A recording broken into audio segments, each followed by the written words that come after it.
Whenever the majority of you hear the phrase Zelda speedrunning, the first thing that probably comes to mind is likely one of the home console 3D games, such as Ocarina of Time, Majora's Mask, or even Breath of the Wild or Tears of the Kingdom. However, the 2D line of Zelda games have some pretty underappreciated speedruns. The one we're talking about today, however, is definitely not one of them. Link's Awakening DX Any% Ace is the fastest way to complete the Game Boy Color release of Link's Awakening, and it's also only 2 minutes long.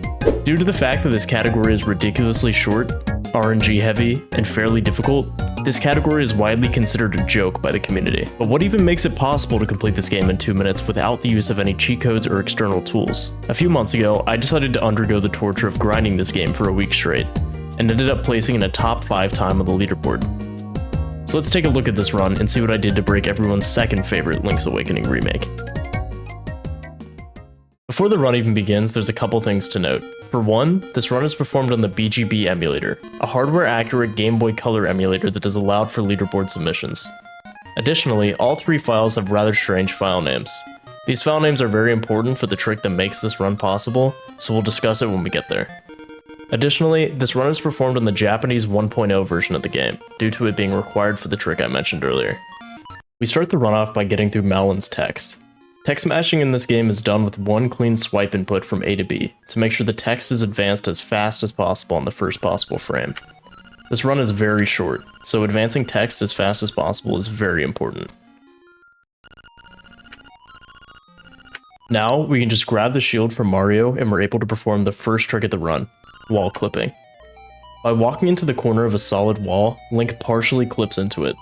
For now, we will just be using this solely to optimize our movement, but it will play a much bigger role in a bit. Now, we make our way over to the library. By entering and exiting this building, it will change where Link spawns after saving and reloading the game, which will make getting back here faster after we get the sword. This is the first RNG portion of the run. Enemies move in an entirely random way, and if you're unlucky, the Octorok here will hit you after jumping down from the ledge, losing a few fractions of a second in your entire run. Now, we can damage boost off the sea urchin, allowing us to grab the sword during the owl cutscene and quickly save warp back to the library.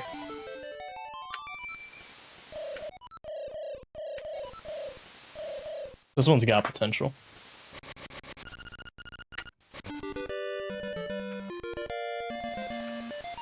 Have to get good RNG though. From now until the end of the run, we have to perform certain actions in the game in order to set up the game's memory to perform a glitch. The first step is defeating 4 Octoroks, which changes the internal counter the game uses to determine if it should spawn a piece of power. Then we need to talk to this kid. Definitely not ideal though. If we then perform another wall clip into the corner of the doghouse, we can perform the doghouse glitch. By entering a loading zone backwards, we are transported to a corrupted version of the game's interior map. This glitch is very technical, but all you need to know is that the game's memory alters the state of this map, so its collision, chest contents, and more are altered by things we've done in the game prior. We have to be very careful with how we navigate through this map, as the glitch collision can cause us to get stuck, die, or teleport out of the map, ending the glitch.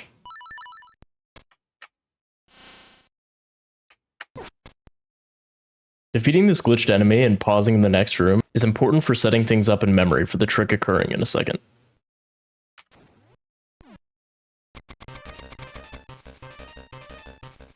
Let's pause for a second. Remember earlier when I said that the doghouse glitch can affect chest contents? The one in this room is no exception. Typically, this chest is empty in its real location in the dungeon. However, when the chest attempts to retrieve the value or whatever should happen when the chest is opened, it checks in the wrong spot. The steps we went through previously assisted in preventing the game from crashing. However, we only have 1 frame to open this chest without a crash. There is no visual or audio cue, so you have to get used to the very awkward and precise timing. Due to this, most runs die at this step. However, if everything was done correctly, the game performs arbitrary code execution using our previously defined file names, causing us to wrong warp to the credits. Nice.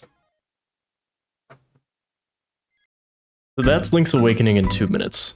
If you enjoyed this run and want to check it out for yourself, I've left a link to the Link's Awakening speedrun Discord, as well as a link to the current world record by Say. If you enjoyed this video and want to see some more videos on Zelda speedruns, be sure to click on the video on screen now. And of course, subscribe.